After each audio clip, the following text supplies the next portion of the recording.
Hello, I'm Annette McFarlane. Today I'm here to talk about pest control in the garden. Now we all know that pest control is a matter of balance.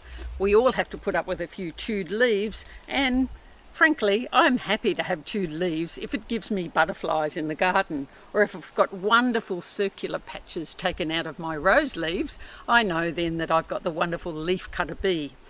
But in terms of other pests, I'm maybe not so generous. It's important, however, to recognise that a lot of pest and disease problems we have in the garden, we actually cause ourselves. And that's because we haven't done something that we should have done. Perhaps we haven't watered or fertilised, or even perhaps we've overdone things. So, for example, too much nitrogen on the garden, being a bit careless with fertiliser application, can mean that we get more pests like aphids that love that really soft growth. So it is a question of balance, but there are some simple things that you can do to make sure that your garden is balanced and you don't have too many big outbreaks of pest problems. When it comes to fruit trees, one simple thing you can do is simply cover the trees themselves once the fruit has set. Now you can buy exclusion netting like this and put that over after the fruit is set to protect it from a whole range of pests, not only things like the dreaded fruit-sucking moth or the fruit fly that attacks our fruit. Fruit-sucking moths attack the fruit at night and cause them to drop prematurely from the tree. And of course, fruit fly, you open up the fruit and they're all full of those terrible maggots inside. So exclusion netting like this can help. But if you don't want to go to that expense, you can also just use old curtain netting that you might be able to get from a second-hand store. If it's not possible to cover the entire tree, then a technique that I like to use is simply to bag individual fruit. And this is perfect for capsicum, tomatoes and things like that. So all I do, as an example here on this candelo, is put a paper bag. It can be a brown paper bag. In this case, this is a white glassine bag. And pop it over the fruit. Secure it with a peg, and that's it, all done. It's surprising how long these bags will last. Even if we get the rainfall, the bags will still survive, and they're cheap, easy. Just bag the fruit that you really want to keep. Let's move on to some other issues in the garden that are easy to control. This is my really productive lemon, but it's suffering at the moment a little bit just from some damage on the leaves, and that's caused by the leaf miner moth. Now the moth flies around at night, it lays its eggs in the new growth, and of course you get all these leaf distortions. It's not too badly affected, but it just looks a little bit ugly. Now I could just trim these off, which is probably what I'll do. I could spray with an oil spray, and I'll tell you how to make that up shortly, but generally it's cosmetic. It's not too much of a worry on an established plant like this. I also, while I'm looking at the plant, will try and check out to see if there are any citrus gall wasps there. So this doesn't tend to have many swellings. I can't see any on it on the plant itself. But if you find that you get swellings on the stems, particularly on that new growth, citrus gall wasp has been active, and you need to prune those off before the wasps emerge.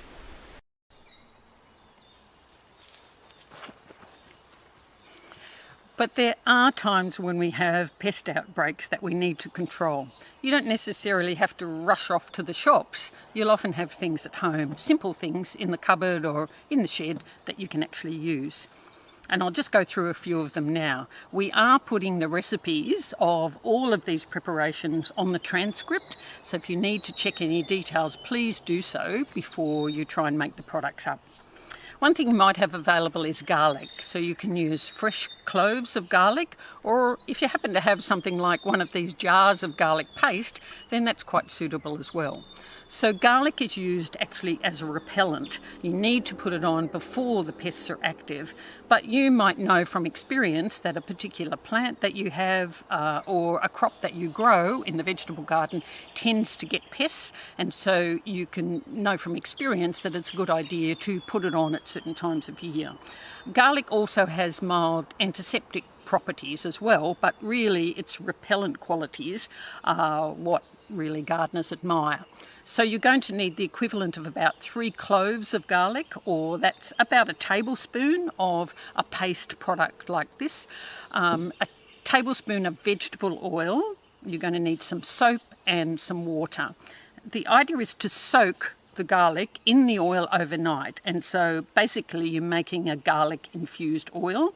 Then you would strain that, put it into a litre of water, and then add a little bit of soap. You just need either grated soap or you could use a liquid soap, but you need the equivalent of about a teaspoonful. Make that up and spray it fresh if you can, because that's when it's going to be at its most potent.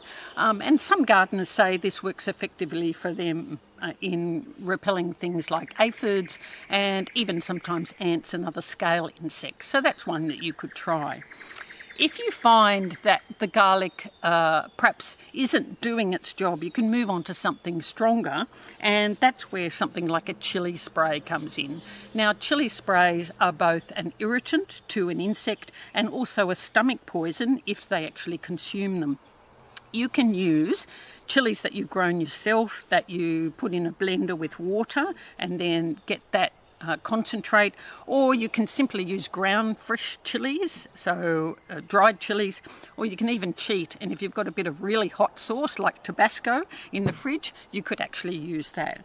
So you're going to need the equivalent of about a tablespoon of ground chilies or Tabasco sauce, 2 litres of water, and again you need that teaspoon of liquid soap, or as I say, this bar soap like this that you grate, you can use that as well if you put that in a little bit of warm water. So you're going to combine those ingredients in 2 litres of water and shake them up and apply them straight away. With all of these sprays, I try not to store them because they will deteriorate over time. And of course, with the chili spray in particular, there's always, a bit of a risk in leaving it around. You want to really make sure that people don't mistake it for something else, and be careful yourself when you're applying it in the garden, because of course chili is an irritant, so you don't want to get it in your eyes or on your hands, on your skin at all. Make sure that you take the appropriate protection. In speaking of soap, the soap we add to make some of these products actually stick to plants and get better coverage over the leaves, you can also make a simple soap spray. Now, soap is a desiccant, that is, it breaks down the exoskeleton or the waxy coating on the outside of an insect. And you can use just bar soap, so a really old-fashioned pure soap, and I tend to grate this just on a fine grater, and you'll find that then that will dissolve quite readily in warm water, and then you can expand it out just by using cold water. But you can also use really simple dishwashing liquid, so as long as it's something that's reasonably pure, doesn't have too many enzymes in it, is not meant to remove too much grease, then that's going to be a perfect product. So your soap sprays, I tend to just make them up as if I was going to wash an item of clothing, and that's about the right stage that you can spray them onto plants. They're really good for things like easy pests like aphids, even works on caterpillars very often. You can use them on scale insects as well. But remember, with all of these products, they're safe to use, but you do need to reapply them on a regular basis. So it might be a case of having to spray, twice a week with something like a soap spray to bring a real pest under control. If the soap doesn't work for you, again, you can move on to something stronger, and that's when we go to oil sprays. Now, oil sprays, where the soap desiccates the insect, the oil spray suffocates it. So you need to bring the oil in contact with the insect, and you're going to need to make up a concentrate. So that's half a litre of oil, and half a cup, I use just dishwashing liquid, or you could use any other liquid soap. So that makes you a concentrate, and then you dilute that down, and you'll only need 1 tablespoon per litre of water. This will store for a while, but again, I do like to try and make it up as fresh as I possibly can and not store it for long periods in the sprayer. My favourite spray of all, I must say, is this one here, which is molasses. Now, molasses is easy to buy from the supermarket, but it's much, much cheaper from the produce store. And the best type to use is blackstrap molasses. That's the third stage in the sugar production process, and so blackstrap molasses is very concentrated, and it also has quite a lot of nutrition in it as well. It's really easy to make up. You're going to need 1 tablespoon of blackstrap molasses in a litre of water. And again, you'll need that soap to make it stick. So we're just going to use that teaspoon of liquid soap, or if you grated soap. Make that up, spray it onto your plants. It works magic on things like caterpillars eating everything in your garden. If you've got cutworms that come up from the soil in the night and chew things off at ground level in your vegetable garden, this is the spray that you need. It's also quite good, some people say, for repelling possums, so you could try that. But don't store it for long periods of time, because it will ferment in your sprayer, and suddenly your sprayer will be getting fatter and fatter as it ferments. So use it within a couple of days. You can also make it up in the watering can and drench your soil if you find that you've got soil nematodes that are causing problems, or any other curl grub larva, for example. So the larva of beetles that are actually eating the roots of your plant, you can drench this through. And if you've got those dreadful lily caterpillars that eat all out your bulbs, then use the molasses drench on a regular basis. Now, of course, if your pest is bigger, if you've got things like possums, and we all do have to share our gardens with insects and other wildlife, but if possums are making a mess of your garden, then here's my suggestion. Buy a bag of carrots and put them out for the possum to eat. After all, they've got to eat something. And those plants that you really, really want to protect, you simply need to spray them with oil of cloves. So 6 drops per litre oil of cloves in water sprayed onto your plants, and do that every week.